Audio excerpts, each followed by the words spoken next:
ಕೊಡಗು ಕೇರಳದಲ್ಲಿ ಭಾರಿ ಮಳೆ ಉಕ್ಕಿ ಹರಿದ ಕಬಿನಿ ಡ್ಯಾಮ್. ಕಬಿನಿ ಜಲಾಶಯಕ್ಕೆ ಈಗ 15,000 ಕ್ಯೂಸೆಕ್ ಒಳ ಹರಿವು ಪ್ರಮಾಣ ಹೆಚ್ಚಾಗಿದೆ.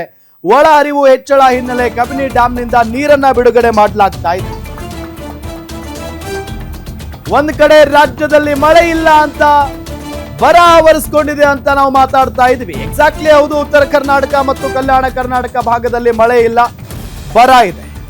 ಇದೆಲ್ಲದರ ನಡುವೆ ರಾಜ್ಯದ ಬೇರೆ ಬೇರೆ ಭಾಗಗಳಲ್ಲಿ ಮಳೆ ಶುರುವಾಗಿದೆ. ಜೊತೆಗೆ ಕೇರಳದಲ್ಲಿ ಮಳೆ ಹೆಚ್ಚಾಗಿ ಬಿದ್ದಿದ್ರಿಂದ ಕಬಿನಿ ಜಲಾಶಯಕ್ಕೆ ಒಳ ಹರಿವಿನ ಪ್ರಮಾಣ ಹೆಚ್ಚಾಗಿದೆ. ಬರೋಬ್ಬರಿ 15,000 ಕ್ಯೂಸೆಕ್ಸ್.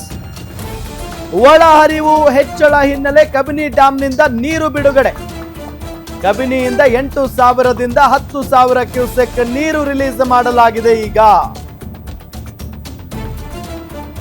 ಗಮನಿಸ್ತಾ ಇದ್ದೀವಿ, ಕೊಡಗು ಕೇರಳದಲ್ಲಿ ಸಿಕ್ಕಾಪಟ್ಟೆ ಮಳೆ, ಹೀಗಾಗಿ ಕಬಿನಿ ಡ್ಯಾಮ್ ಉಕ್ಕಿ ಹರಿದಿರೋದು.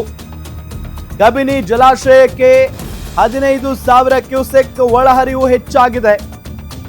ಒಳಹರಿವು ಹೆಚ್ಚಳ ಹಿನ್ನೆಲೆ ಕಬಿನಿ ಡ್ಯಾಂನಿಂದ ನೀರನ್ನ ಬಿಡುಗಡೆ ಮಾಡಲಾಗಿದೆ.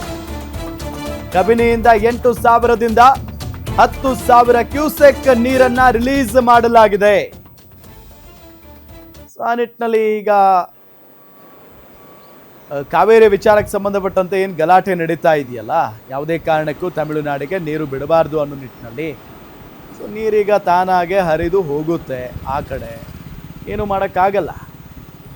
ಒಂದು ಕಡೆ ತಮಿಳುನಾಡು 3,500 ಪ್ರತಿದಿನ 3,500 ಕ್ಯೂಸೆಕ್ಸ್ ನೀರನ್ನು ಬಿಡಬೇಕು ಅಂತ ಹೇಳಿ ಈಗ ನಿರಂತರವಾಗಿ ನೀರು ಹರಿದು ಹೋಗ್ತಾನೇ ಇರುತ್ತೆ.